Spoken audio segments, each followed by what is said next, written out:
நம்ம super singer junior season 11 பொறுத்த வரைக்கும் இந்த வாரமும் இதுல நடுவருடைய ரொம்ப கடும் போட்டி இருந்தது. இதுல நம்ம ஆங்கர் பிரியங்கா மற்றும் மாக்காப்பா ரொம்பவே என்டர்டெய்னிங்கா தொகுத்து வழங்க இதற்கு நடுவர்களா டி ஈமான், அனுராதா ஸ்ரீராம் மற்றும் சித்ராமா வந்து கலந்துக்கிறாங்க.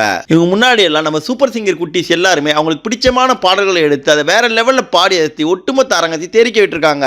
அந்த வகையில பார்க்கும்போது நம்ம சூப்பர் சிங்கரை பொறுத்த வரைக்கும் இதுல ரொம்பவே ஏழ்மையான குடும்பத்தை சேர்ந்தவராகவும் பார்வையே இல்லாம இசைப்பயிற்சின்னு எதுவுமே எடுத்துக்கலனாலும் ஒவ்வொரு வாரமும் செம்மையா அசத்துற ஒரு குழந்தை இசை நான் இளையராஜா மற்றும் ராமராஜன் காம்போல வந்த ஒரு வேற லெவல் பாடல் எடுத்து அற்புதமா பாடி தெரிக்க விட்டது. ஸ்டாண்டிங் ஓவேஷன் வாங்கினது மட்டும் இல்லாம அவர் அந்த பாடலை முடிச்சவனே எனக்கு கீபோர்டு வாசிக்க ரொம்பவே பிடிக்கும், ஆனா என்கிட்ட ரொம்பவே நார்மலான கீபோர்டு தான் இருக்குன்னு சொல்ல அதுக்கு டி ஈமான் அவர்கள் உனக்கு அட்வான்ஸ்டு கீபோர்டு வாங்கி தரேன்னு சொல்லி ஒட்டுமொத்த அரங்கத்துல இருந்த எல்லாருமே ரொம்பவே நெகிழ்ச்சி அடைய வச்சுட்டாரு.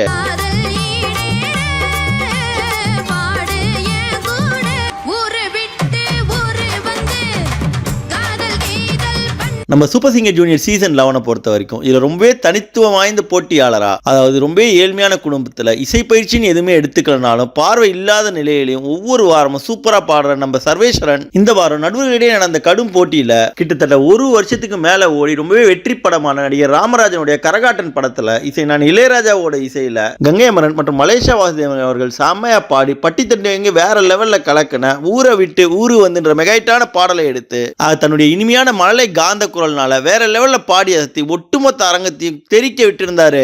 இந்த அசாத்தியமான பெர்ஃபார்மன்ஸ் பார்த்த அங்க இருந்த நடுவர்கள் எல்லாருமே மேடைக்கே வந்து நம்ம சர்வேஷன் அவர்கள் ரொம்பவே பாராட்ட, அதுல குறிப்பா சித்ராமா மற்றும் அனுராதா ஸ்ரீராம் அவர்கள் சொல்லும் போது இந்த பாடல் ரொம்பவே கஷ்டமான பாடல், அப்படிப்பட்ட ஒரு பாடல் எடுத்து நீ ரொம்பவே அற்புதமா பாடினு சொல்லி பாராட்டி இருந்தாங்க. அதை தொடர்ந்து பேசிய டி ஈமான் அவர்கள் யாரா இருந்தாலும் அவங்க எந்த ஒரு நிலையில இருந்தாலும் அவங்களுக்கு உண்மையான டேலண்ட் இருந்தா அதற்கான ரிவார்ட்ஸ் அவங்களுக்கு வெளிச்சம் கண்டிப்பா கிடைக்கும்னு சொல்லி டி ஈமான் அவர்கள் சொல்லியிருந்தாரு. அதன் பிறகுதான் ரொம்பவே உருக்கமான ஒரு விஷயம் நடந்தது. அதாவது நம்ம சர்வேஷன் அவர்கள் எனக்கு மியூசிக் வாசிக்க ரொம்பவே பிடிக்கும், எனக்கு கிட்டார், ஃப்ளூட், கீபோர்டு எல்லாமே வாசிக்க பிடிக்கும், கீபோர்டு நான் ஓரளவுக்கு வாசிப்பேன், என்ன பார்வையற்றவன்றதுனால எல்லாருமே ஒரு மாதிரி பார்ப்பாங்க, எனக்கு நல்ல ஒரு கீபோர்டில் வாசிக்கணும் ரொம்பவே ஆசைன்னு சொல்ல உடனே அங்க இருந்த டி ஈமான் அவர்கள் உனக்கு ஒரு அட்வான்ஸ் லெவல் கீபோர்டு நான் வாங்கி தரேன்னு சொல்ல அங்க மேடையில் இருந்த எல்லாருமே கண்கலங்கிட்டாங்க. அது மட்டும் இல்லாம நம்ம சூப்பர் சிங்கர் சீசன் 11 பொறுத்த வரைக்கும் இதுல இசைப்பயிற்சியே எடுக்காம பார்வையற்ற போட்டியாளராக இருந்தாலும் ஒவ்வொரு வாரமும் தன்னுடைய காந்த குரல்னால வேற லெவல்ல பாடி சர்வேஷ பத்தியும் அவர் இந்த வாரம் ஊரு விட்டு ஊரு வந்து பாடல வேற லெவல்ல பாடி தெரிக்க விட்டுருக்கத பத்தியும், அதை தொடர்ந்து டி ஈமான் அவர்கள் நம்ம சர்வேஷுக்காக அட்வான்ஸ் லெவல் கீபோர்டு வாங்கி தந்திருக்கத பத்தியும், அதை தொடர்ந்து நம்ம சூப்பர் சிங்கர் ஜூனியர்ஸ் 11ல பாடுற திறமையான குட்டீஸ்ல உங்களுக்கு யாரை ரொம்பவும் பிடிக்கும்ன்றத மறக்காம கமெண்ட் செக்ஷன்ல தெரிவிங்க.